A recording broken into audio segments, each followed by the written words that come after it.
शिवाय. ओम गजाननं भूतगणादिसेवितं कपितजम्बूफलचारुभक्षणं उमासुतं शोकविनाशकारणं नमामि विघ्नेश्वरपादपङ्कजं. शिवानन्दं शिवरूपं गुरुसाक्षात् शिवस्वयं संसारशोकहरति ध्याता शिवानन्दरूपं ब्रह्मविद्याप्रदायकं साकरे वंशप्रवर्तितं जीवशिवाय भवति ज्ञानेन तत्पदं बोधितं. जय मंगलम जय नमः पार्वतीपते शिव हर हर महादेव. वंदे श्रीमद्रामं सद्गुरु मतिशान्ति शीतया श्रेष्ठं कामादिराक्षसारी भवजलधो तत्त्वबोध सेतुकरम्. ओम तत्सत् प्रब्रह्मणे नमः. जगद्गुरु सिद्धारूढ स्वामींच्या चरणी वंदन करून श्रोत्रिय ब्रह्मनिष्ठ सद्गुरू शिवानंद स्वामी परभणीकर माझ्या हृदयामध्ये स्थापित करून सद्गुरू पंडित पितांबरजींना वंदन करून जगद्गुरू शंकराचार्यांना वंदन करून जगद्गुरू पंचाचार्यांना वंदन करून लिंगायक्य गुरु महालिंगेश्वर शिवाचार्य महाराज यांच्याही चरणी अनंत कोटी प्रणिपात करून श्रोत्रिय ब्रह्मनिष्ठ सद्गुरू महादेव कुंभार अप्पाजी यांच्याही चरणी अनंत कोटी प्रणिपात करून तुम्हा सर्व मुमुक्षु साधकांच्या चरणी विनम्र अभिवादन करून पंचीकरण ग्रंथामध्ये प्रवेश होऊया. पान नंबर 143. सुसुप्ती अवस्थेचा कारणदेह. कारणदेहाची सुसुप्ती अवस्था आहे. सुसुप्ती अवस्था आपण काल बघितलेले. सुसुप्ती अवस्था म्हणजे गाढ निद्रा. ह्या सुसुप्ती अवस्थेमध्ये कोणतेच इंद्रिय काम करत नाहीत. सुसुप्ती अवस्थेमध्ये ज्ञानेंद्रिय काम करत नाहीत. ज्ञानेंद्रिय म्हणजे कानाला ऐकू येत नाही, डोळ्याला दिसत नाही, कोणतंच त्वचाला स्पर्श जाणवत नाही.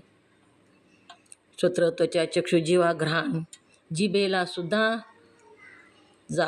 सुसुप्ती अवस्थेमध्ये कोणतेच इंद्रिय, कर्म इंद्रिय, ज्ञानेंद्रिय, अंतकरण सगळे लीन झालेले असतात. त्याला गाढ निद्रा असं म्हणतात. तिलाच सुसुप्ती अवस्था असं म्हणावं. तर सुसुप्ती अवस्थेत मग असतं तरी काय? सुसुप्तीचा तू दृष्टा आहेस म्हणून सुसुप्तीतून जागा झाल्यावर सुख मह स्वप्न किंचित वेदिशम म्हणजे मी सुखाने निजलो होतो व त्यावेळी मला सुखाशिवाय इतर काहीच ठाऊक नव्हतं. सुसुप्ती अवस्थेमध्ये सुख असतं. फक्त सुख आणि सुखच असतं सुसुप्ती अवस्थेमध्ये, दुसरं काहीच नाही. आपल्याला बघा, तुम्ही कोणती चिंता असेल तर झोप लागत नाही.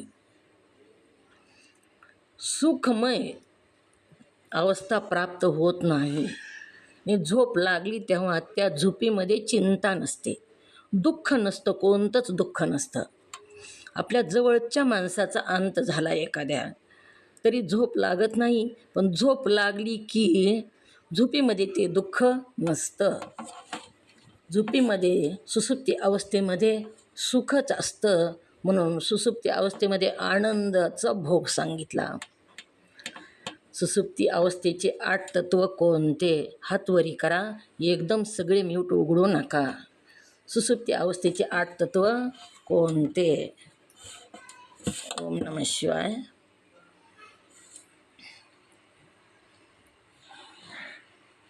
अश्विनी ताई म्हणून कोण आहे ताई बोला.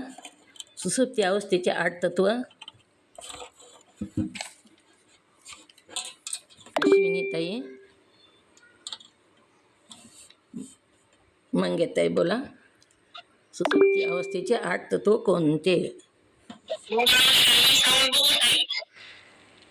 हो सांगा. बोला सांगा.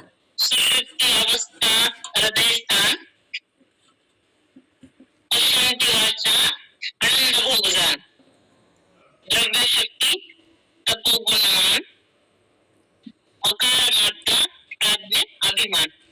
तमोगुण. सुषुप्ती अवस्थेचे 8 टप्पे. बरोबर आहे का ते? हो, तमोगुण, तपो नाही, तमोगुण. आणि हात वरी करायचा शिकून घ्या. ओम नमः शिवाय. हां, हात वरी करायचा शिकून घ्या, म्हणजे प्रश्न विचारता येतात. ती 3 टिंब आहेत ना, 3 टिंब आहेत बघा, म्यूट व्हायच्या तिथं शेजारी, त्याच्यावर गेलं की हाताचं चिन्ह येतं. त्याच्यावर टच केलं की हात वरी होतो, पुन्हा टच केलं की हात खाली होतो. आवाज येईना का कोणाचा? मला येईना आवाज. आवाज येईना. ओम नमः. आवाज येईना पण मानताचा आवाज येईना गेला. माझा आवाज येईना. आवाज येईना झालाय का? ओम नमः. चाल. म्यूट होऊन येते, थांबा. अरे ओम नमः शिवाय. आवाज येईना.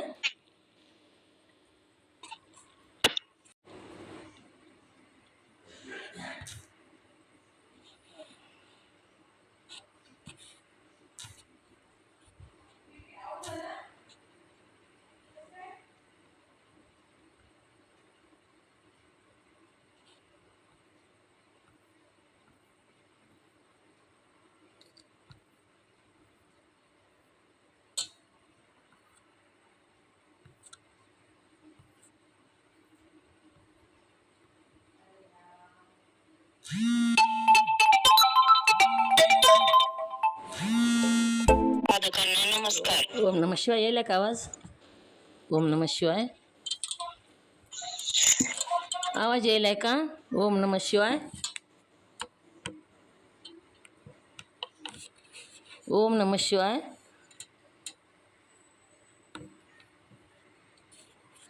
ओम नमः शिवाय. आवाज यायलाय का? ओम नमः शिवाय. ओम नमः शिवाय. हां, बरं. आवाज येईना म्हणल्या म्हणून म्यूट आले ना. यायला का आवाज? ओम नमः शिवाय. हां,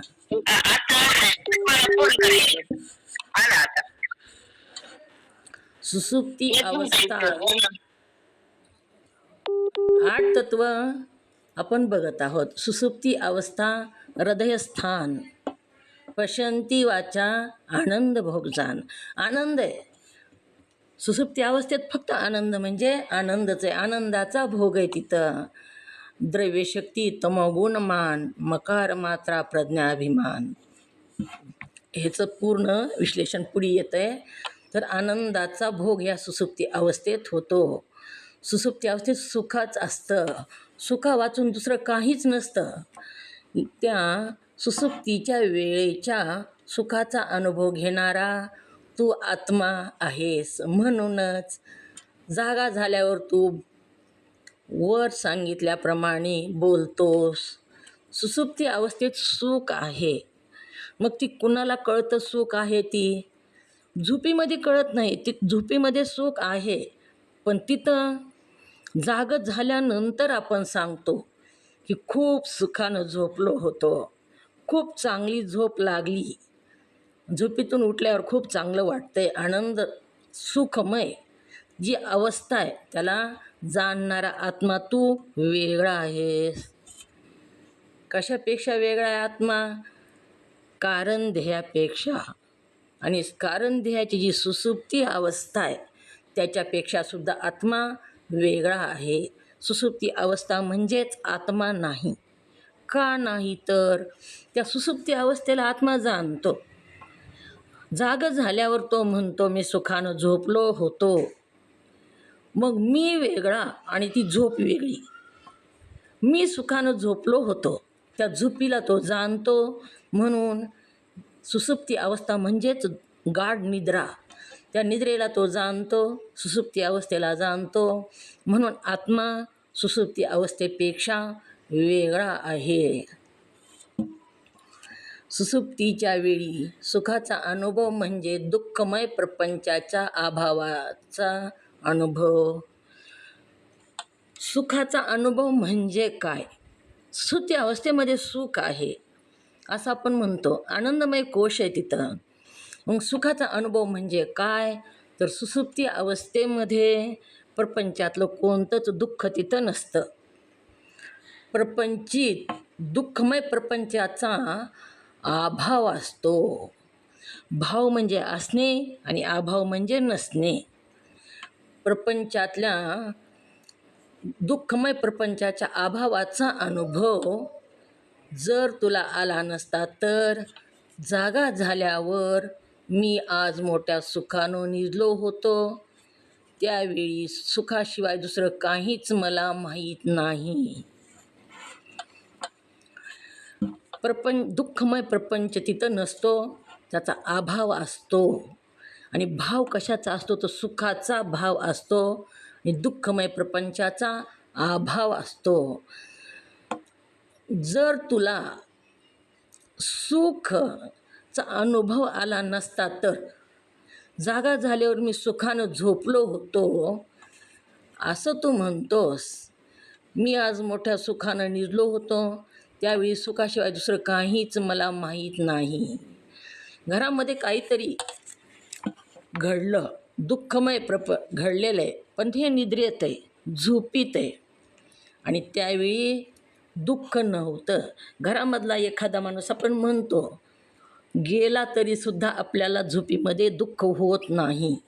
तिथं प्रपंचातल्या सगळ्या दुःखाचा अभाव असतो, सुखाचा भाव असतो. असे तू म्हणतोस ना, शास्त्रातही तसाच नियम सांगून ठेवलेला आहे की जीवाला ज्या गोष्टीचा अनुभव आला असेल त्याचीच त्यास कालांतराने स्मृती होते. अनुभव आलेलाच आपण सांगू शकतो, बघितलेलं सांगू शकतो. एखादी तीर्थ, एखादी घटना आपण जर बघितली तर कालांतराने 1 महिन्याने, 2 महिन्याने, वर्षाने सांगू शकतो. थोड्या वेळाने सुद्धा सांगू शकतो. जर बघितलीच नाही तर आपण सांगू शकत नाही.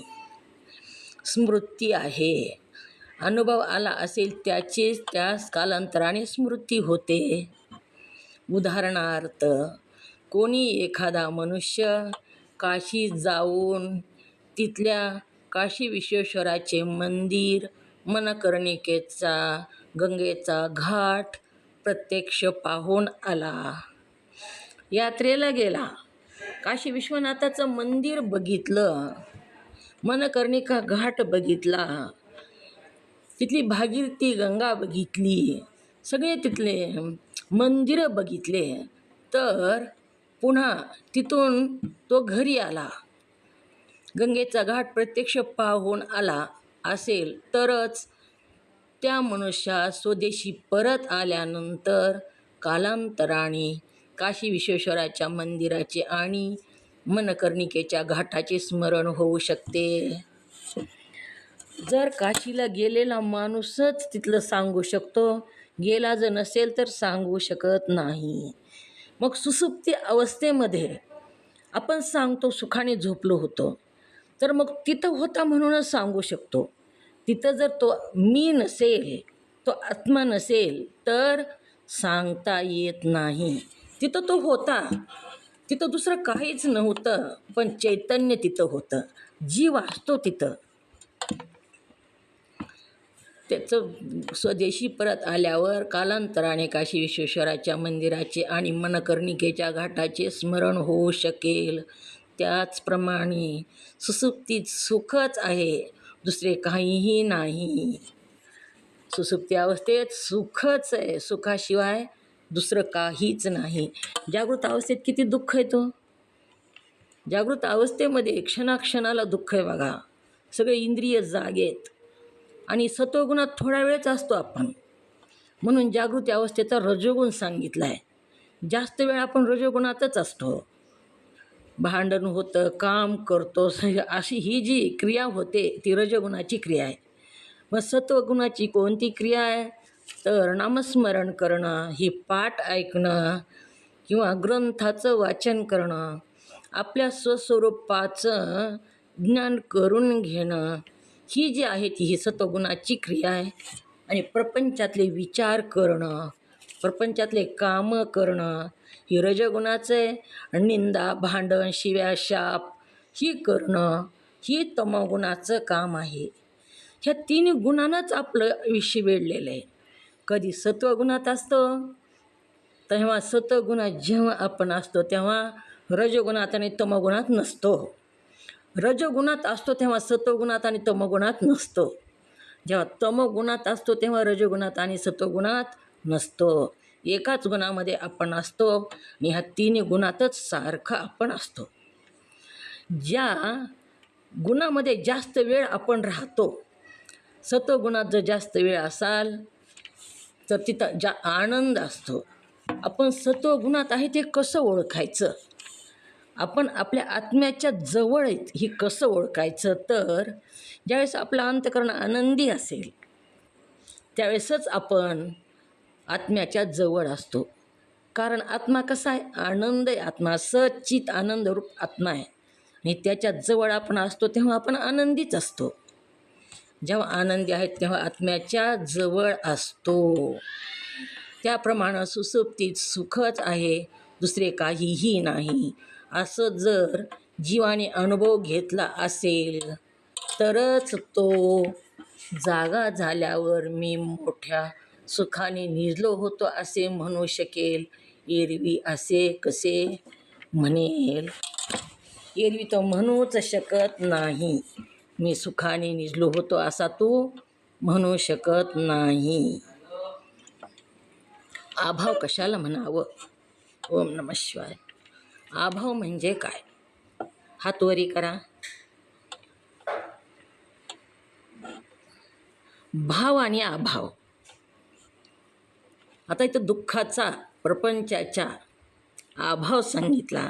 अभाव म्हणजे काय? सुनंदाताई बोला, अभाव म्हणजे काय? ओम नमः शिवाय. अभाव म्हणजे नसणे. काय नसणे? इथं कशाचा अभाव सांगितला? इथं सुसुप्ती अवस्थेत सुख दुःखाचा अभाव सांगितला, म्हणजे काही जात नाही. सुख आहे तिथं, फक्त दुःखाचा अभाव आहे. दुःखाचा अभाव. ओम नमः शिवाय. दुःखाचा अभाव सांगितला. दुःखाचा अभाव आहे. सुखमयच आहे ती झोप निद्रा. सुसुप्ती अवस्था सुखाचीच अवस्था आहे, आनंदाचाच भोग आहे तिथं. म्हणून सुखाचा, दुःखमय प्रपंचाचा अभाव आहे. अभाव म्हणजे नसणे आणि भाव म्हणजे असणे. सुसुप्ती अवस्थेमध्ये आत्मा असतो, मी आहे, ही कशावरून सांगता येतं? इथं दृष्टांत दिलेला आहे एक, समजायले का? कशावरून सांगता येतं? मी सुखानं निजलो होतो असं आपण म्हणतो, ते कशावरून म्हणतो? ओम नमः शिवाय. सुनंदाताई हात वरी केलेला बोला. ओम नमः शिवाय. हात वरी केलाय. पाटील काकू तुम्ही हात वरी केलाय का? बोला बोला. आत्मा असतो तिथं, म्हणून तर ती समजत आपल्याला सुखानं निजलावा असं आपण म्हणतो जागा झाल्यावर. जागत झाल्यावर सांगतो. मी सुखानं निजलो होतो. तिथं दृष्टांत कोणता दिला? पुन्हा दृष्टांत कोणता दिला? आता इथं सुखानं निजलो होतो ह्याचा अनुभव घेण्यासाठी दृष्टांत कोणता दिला? मग त्या कोणता दिलाय दृष्टांत? ओम नमः शिवाय. जो त्या अवस्थेमध्ये दुःखाचा अभाव असतो, फक्त सुखाचा अभाव असतो. आणि उदाहरणार्थ आता एखादा मनुष्य काशीला जाऊन आला आणि विश्वेश्वराचे मंदिर म्हणतात वाट पाहून आला, तर तो जागा झाली बसायला. मोबाईल जवळ धरा, जरा जवळ धरा मोबाईल जवळ धरा. त्याला सुखाचा भान होतो. म्यूट करा. मीनाताई बोला. ओम नमः शिवाय. तुमच्या चरणाला वंदन.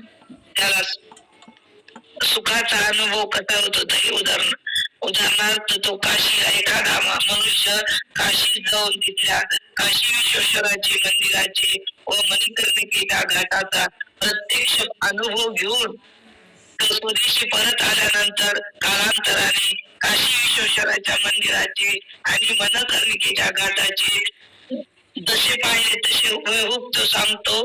तो सुख अवश्य सुख त्यालाच असे म्हणतात. हां, थोडं थोडं राहिलं.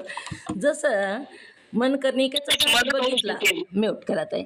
मनकर्णिकेचा घाट बघितला, म्यूट करा.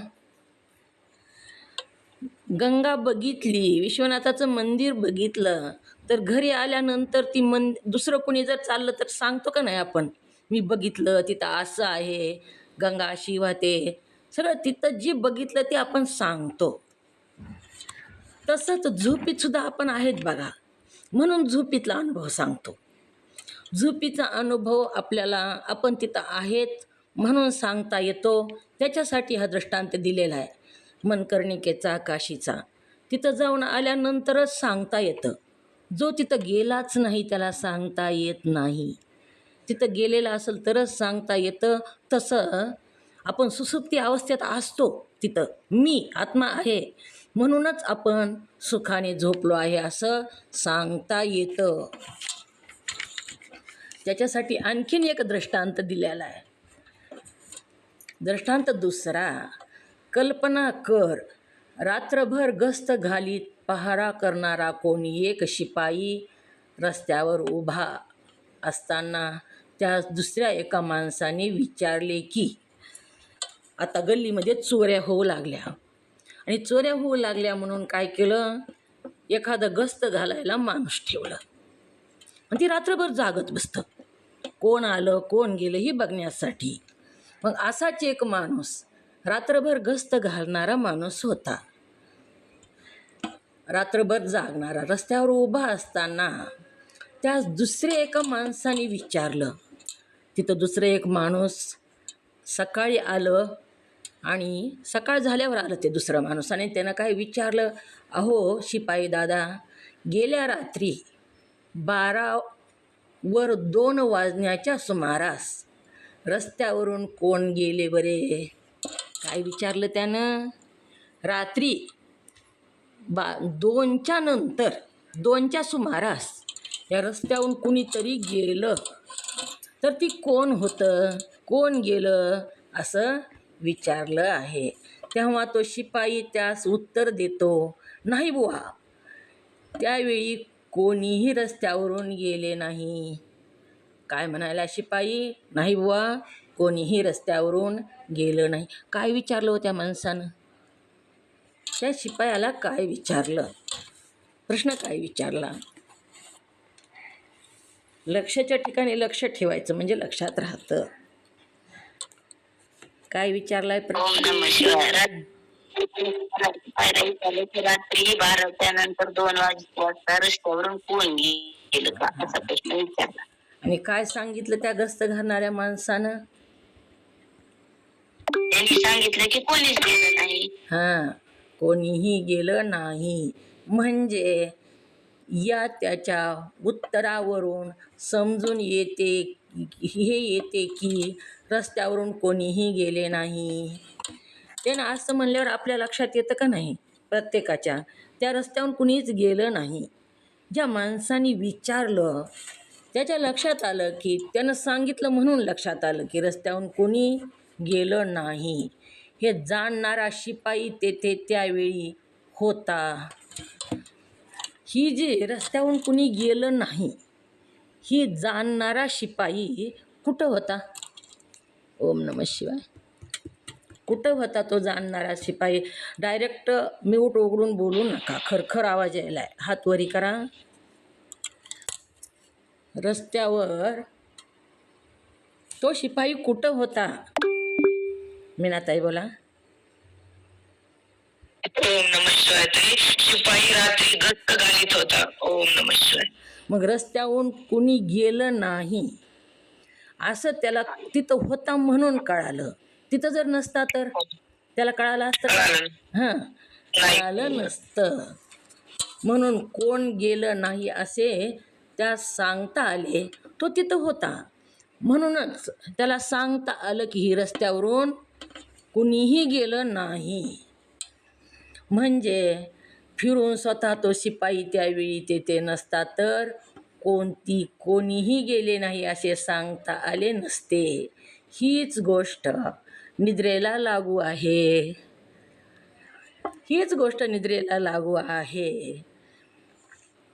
कशी लागू आहे म्हणजे झोपेच्या वेळी मला काहीही ठाऊक नव्हतं असं जागा झाल्यावर जीव जर सांगत आहे तर त्यावरून झोपेच्या वेळी कोणताच दुःखमय द्वैत प्रपंच नसतो, पण त्या प्रपंचाच्या अभावास जाणणारा स्वतः आत्मा मात्र असतो असे सिद्ध आहे.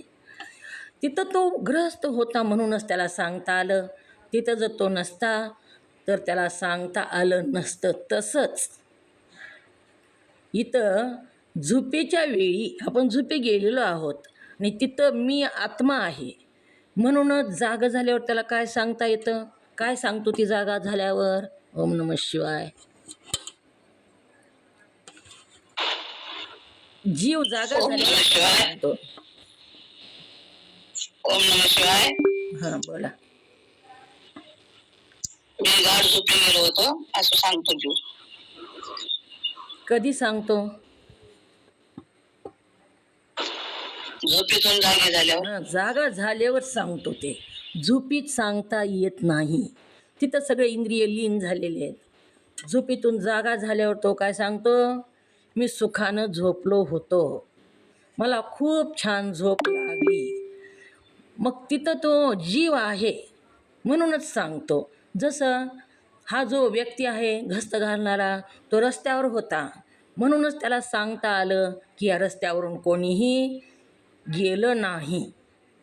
जेव्हा त्या व्यक्तीने विचारलं 2च्या वेळेला इथून कोण गेलं तेव्हा त्यानं काय सांगितलं? ह्या रस्त्यावरून कोणीही गेलं नाही. मग तो तिथं होता म्हणून सांगता आलं. तसंच निद्रेमध्ये सुषुप्ती अवस्थेमध्ये जीव तिथं असतो आणि जीव तिथं असतो. कोणतंच इंद्रिय नसतं, जीव असतो.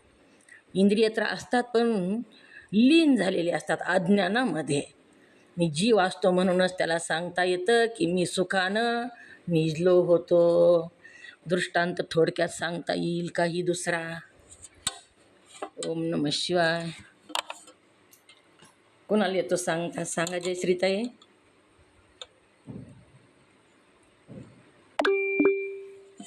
मंगेताई बोला. व्यवस्थित सांगण्याचा प्रयत्न करा थोडक्या शब्दात. ओम नमः शिवाय. ओम नमः शिवाय. एका माणसाने एका शिपायाला रस्त्यावर गस्त घालीत होता. एका माणसाने विचारले की रात्री 12च्या नंतर 2 वाजल्या सुमारास इथून कोण गेलं होतं का? म्हणतं की इथं कोणीही गेलेलं नव्हतं. तो तिथे होता म्हणून त्याला सांगता आलं. मी जवळ धरा मोबाईल. आता तो वैरे म्हणूनच उत्तर देऊ वाटत मला माझी ऐकून येत येईल का आता ऐकून? आता येईल का? बोला बोला. येत असलं तर सांगतो ना ऐकू. येईल का ऐकू? हळूहळू येईल. बोला. हो, कुणाला सांगायचंय? सुनंदाताई बोला. हातवरी केलेलं दिसायला. सुनंदाताई.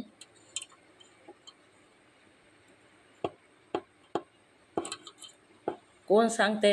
मीनाताई बोला. ओम नमः शिवाय. ते सांगून बघते. ओम नमः शिवाय.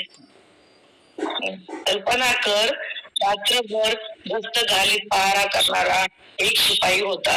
रस्त्यावर उभा असताना त्यास दुसऱ्या एका माणसाने विचारले की अहो शिपाई दादा, येथे रात्रभर रात्री 12 वाजण्याच्या सुमारास रस्त्यावरून कोणी गेले का?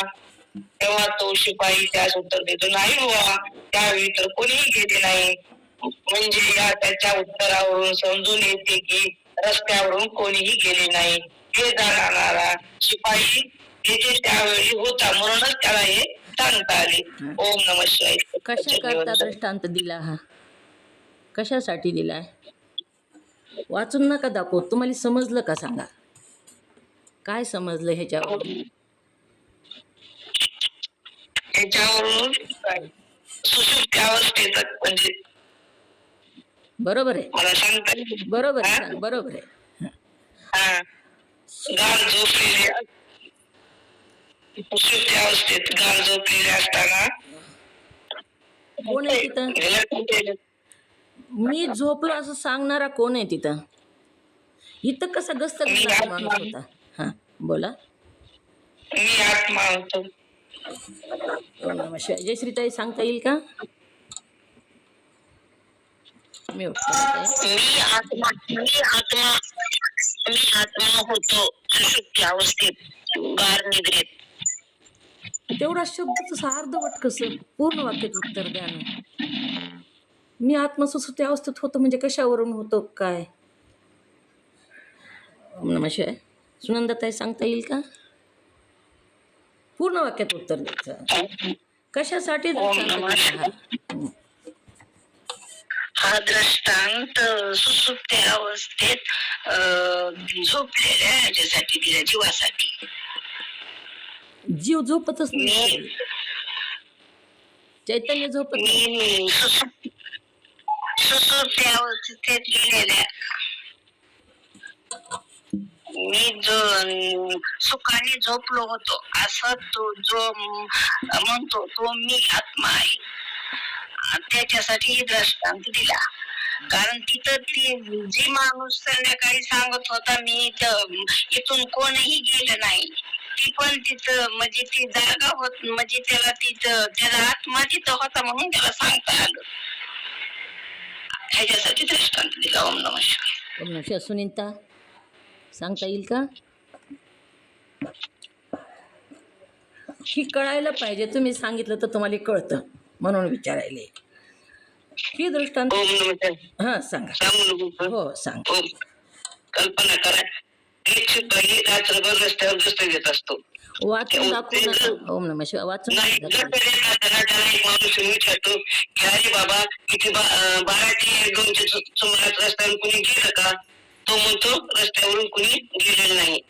म्हणजे याचा तो गाढ निद्रेत होता, तो सुसुप्ती अवस्थेत गाढ निद्रेत होता म्हणून त्याला काही कळालं नाही. ओम नमः पण शिवाय. त्याचा मी आत्मा ओम नमः शिवाय. कोण गाढ निद्रेत होता? रस्त्यावर उभारलेला माणूस का? जीव. तुम्ही दृष्टांत आणि सिद्धांत एकत्र करायलात. दृष्टांत वेगळा आणि सिद्धांत वेगळा सांगावा लागेल. मी आणखीन एक वेळेस सांगते तुम्हाला. म्यूट करा. तो जो रस्त्यावर उभारलेला व्यक्ती होता, नंदा काकी म्यूट करा. रस्त्यावर उभारलेला जो व्यक्ती होता, गस्त घालणारा, तो जागा होता आणि त्या ठिकाणावर तो होता रात्री. म्हणून सकाळ झाल्यानंतर त्याला दुसऱ्या माणसाने विचारलं, रात्रीच्या 2 वाजता इथून कोण गेलं? इथून कोणीतरी माणूस गेला का? गेला का? तेव्हा त्यानं काय सांगितलं? इथून कुणीच गेलं नाही. मग त्याला का सांगता आलं? का सांगता आलं त्याला? मग ते का सांगता आलं?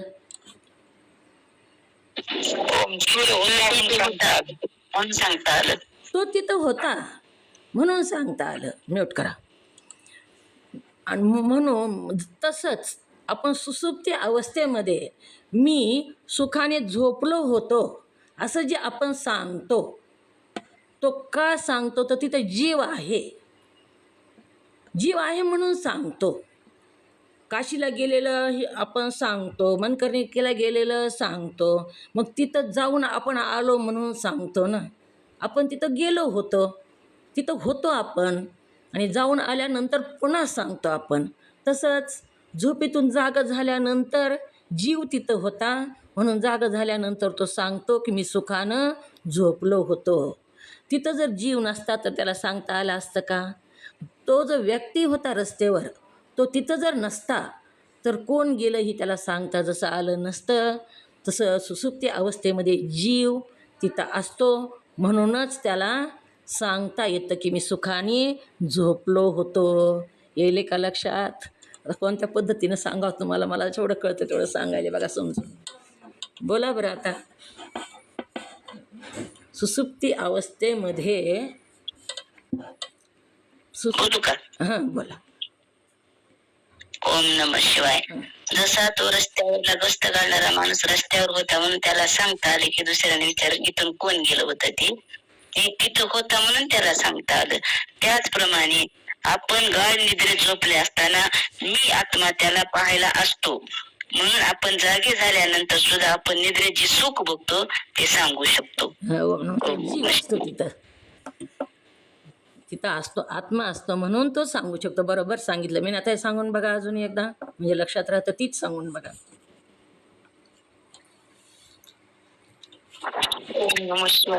हा, एक ग्रस्त करणारा माणूस तिथे होता रस्त्यावर उभा असतात. तुम्हाला एवढं सांगता येईल नाही, मला लक्षात येईल. शिवाय उद्या सांगा, वाचा अजून. वाचून एकदा. तर मला तिला दोन्ही कळलं नाही, रस्त्यावरला माणूस आणि हे कळलं नाही, शिपाई. ते दोघात कन्फ्युज आहे.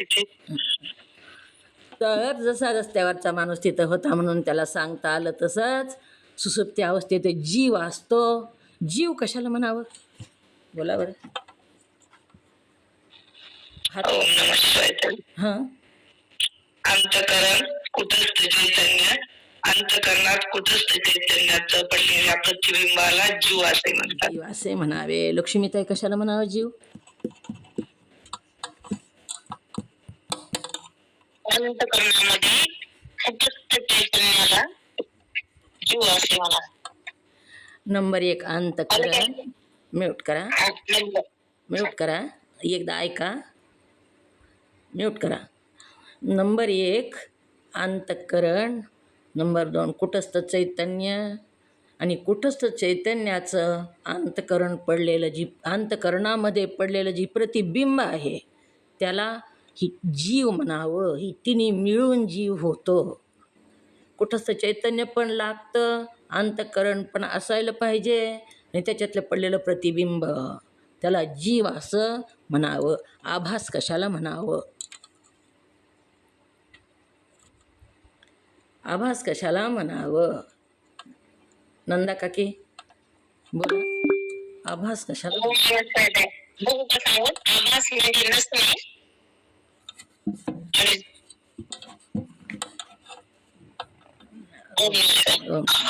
काकी बोला. ओम नमः शिवाय. हां सुनीता, हां आभास कशाला?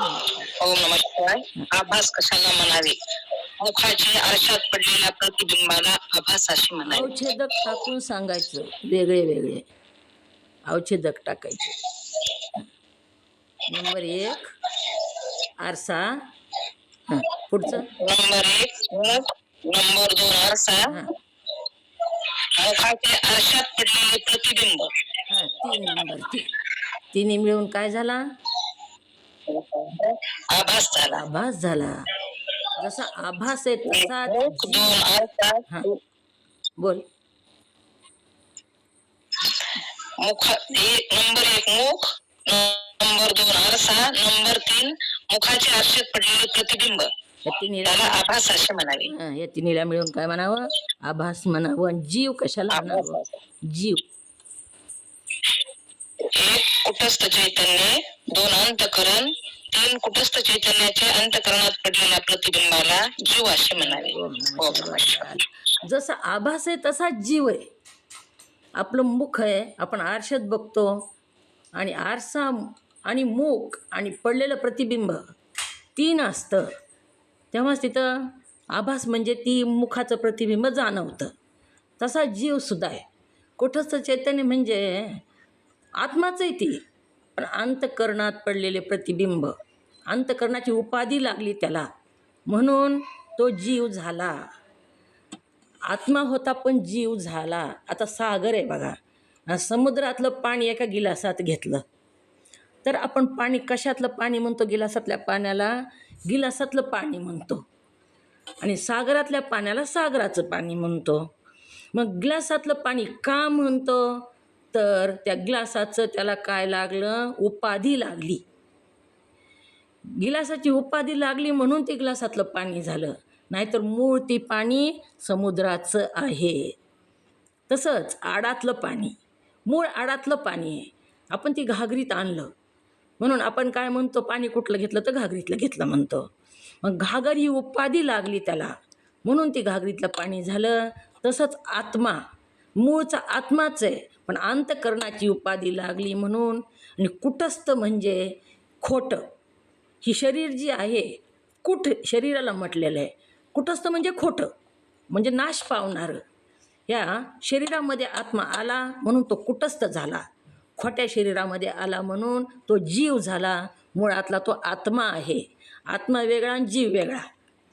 आत्माच आहे, पण ती उपाधी लागल्यामुळं तो जीव झाला. अशा प्रकारे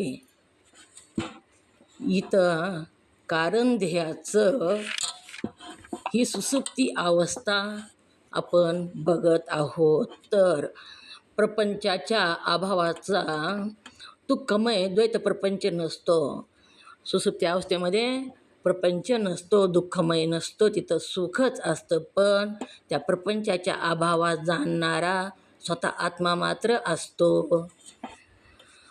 प्रपंचाचं दुःख नाही तिथं, मला काहीच दुःख झालं नाही असं जाणणारा आत्मा मात्र तिथं असतो. हे आपण आता बघितलं.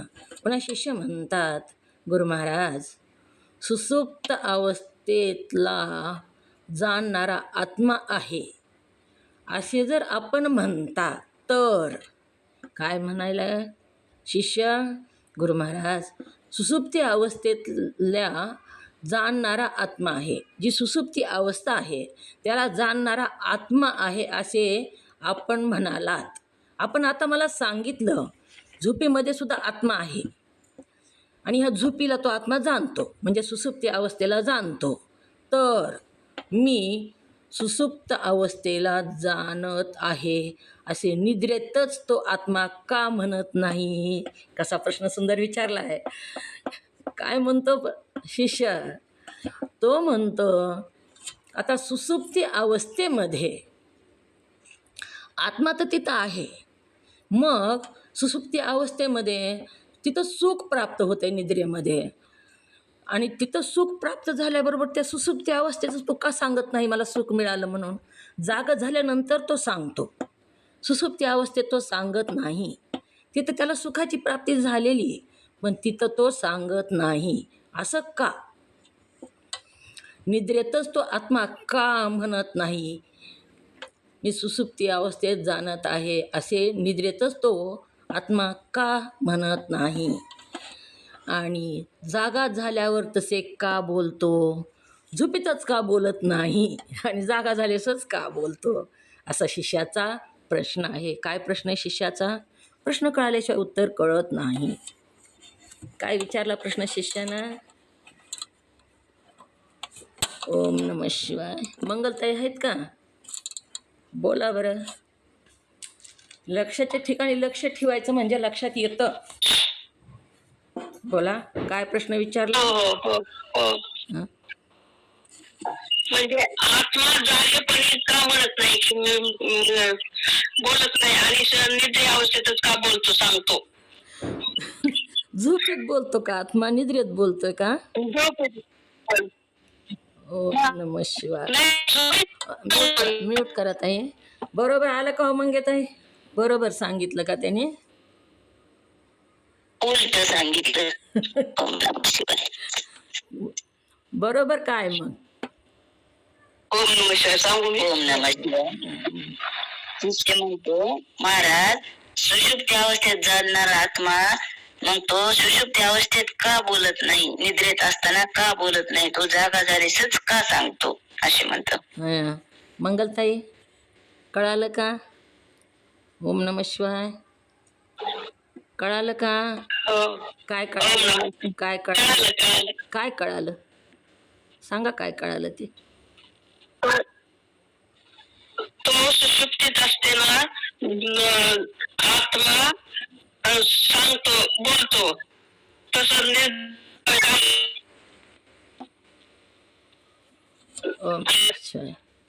म्यूट करा. मीनाताई बोला. म्यूट करा. म्यूट करायचं. हां, काय प्रश्न विचारलाय?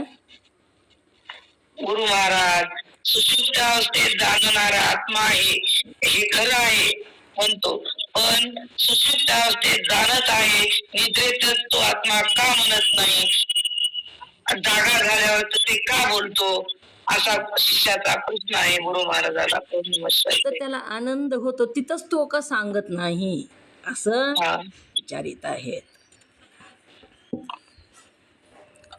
तर गुरु म्हणतात ज्यावेळी सुसुप्ती अवस्था असते त्यावेळी सर्व इंद्रिय, मन, बुद्धी इत्यादी अंतःकरणे अज्ञानात लय पावलेले असतात. तिथं सगळे झोपी गेलेले असतात, अंतःकरण लय पावलेले असतात. त्यामुळे त्यावेळी होणारा अनुभव सांगावयास वाणी इत्यादी करणे साधने समर्थ असत नाहीत. तिथं लय पावलेली इंद्रिय असल्यामुळं तिथं वाणी नसते, वाणीची दैवताही नसते. आणि तिथं सुसुप्ती अवस्थेत वाणी समर्थ नसते, लय पावलेली असते अज्ञानामध्ये. म्हणून निद्रेच्या वेळी तो अनुभव त्यास बोलून दाखविता येत नाही. का बोलून दाखवता येत नाही निद्रेच्या वेळेस अनुभव?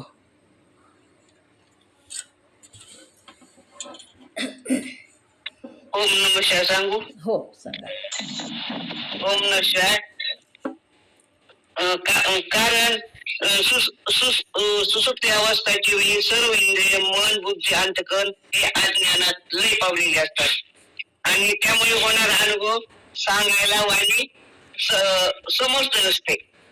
म्हणून निद्रेच्या वेळी त्याचा अनुभव बोलून दाखवता येत नाही, जागल्यानंतर तो बोलून दाखवतो. बरोबर सांगितलं. निद्रेच्या वेळी सर्व इंद्रिय कुठं झालेले असतात? जयश्रीताई, कुठं लीन झालेले असतात इंद्रिय?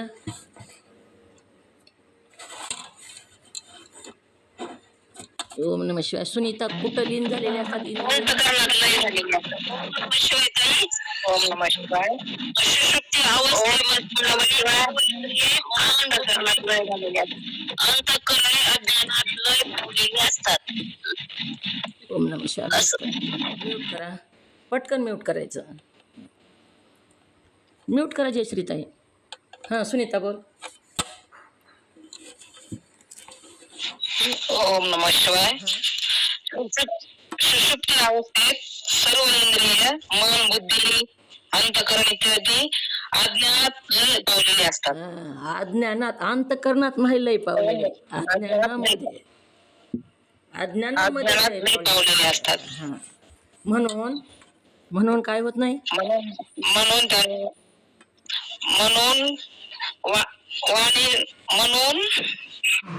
वाणी असतात म्हणून त्यावेळी अनुभव सांगायला वाणी समर्थ नसते.